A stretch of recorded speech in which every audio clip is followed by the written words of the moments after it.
ठीक है, जगह बोलते हैं बेटा हम त्रिज्या, और जगह बोलते हैं हम त्रिज्या, और जागी क्या बोलते हैं बेटा ऊंचाई, क्या बोलते हैं बेटा ऊंचाई। अब तुम्हें याद करना है कि बेलन का वक्र प्रस्थ, बेलन का वक्र प्रस्थ, बेलन का वक्र प्रस्थ क्या होता है 2 पाई r h, 2 का 2 पाई का मान कितना होता है 22/7, r क्या हमारी त्रिज्या और h क्या है ऊंचाई, h क्या है बेटा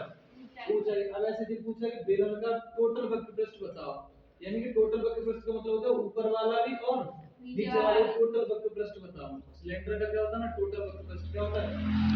बेलन का कुल वक्र, बेलन का वक्र प्रस्थ 2 पाई r, बेलन का कुल वक्र प्रस्थ कितना होता है 2 पाई r,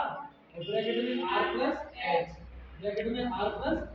h, यानी जो r है वो कितने बार लग जाती है 2 बार लग जाती है, ठीक है। अब बेलन का क्या है बेटा आयतन, बेलन का आयतन कितना होता है पाई r स्क्वायर h, बेलन का आयतन क्या होता है बेटा पाई r स्क्वायर h। अब एक क्वेश्चन दिया है, देखो प्रश्न पहला है, ठीक है राइट, उस लंबवर्ती बेलन का वक्र प्रस्थ और पूर्व वक्र प्रस्थ ज्ञात कीजिए जिसका आयतन 448 पाई घन सेंटीमीटर है और ऊंचाई है 7 सेंटीमीटर है, ठीक है। तो देखो क्या बताना है तुम्हें, उस लंबवर्ती बेलन का क्या बताना है तुम्हें वक्र प्रस्थ, ठीक है बेटा क्या बताना है वक्र प्रस्थ, और क्या बताना है कुल वक्र प्रस्थ, किसका ये बेलन का ही कुल वक्र प्रस्थ किसका है बेटा बेलन का, और एक ठीक है, और तुम्हें दिया गया है बेलन का आयतन, क्या दिया गया बेटा बेलन का आयतन, और बेलन का आयतन कितना दिया तुम्हें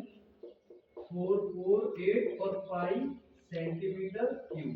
ठीक है। आयतन का हमेशा क्या रहता है क्यूब, इसको क्या बोलते हैं घन, क्या बोलते हैं बेटा इसको घन, ठीक है बेटा।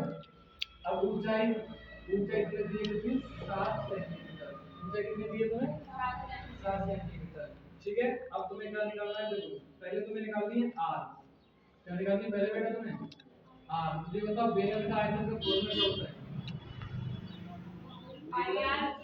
बेलन का आयतन क्या फॉर्मूला होता है पाई r स्क्वायर h, क्योंकि आयतन दिया है ना, जो चीज हमें दी हुई है उसको ही पहले लिख लेते हैं, ठीक है। तो देखो पाई r स्क्वायर h, अब आयतन कितना दिया है 448 पाई, और ये बताओ पाई का पाई, r का मान हमें निकालना है,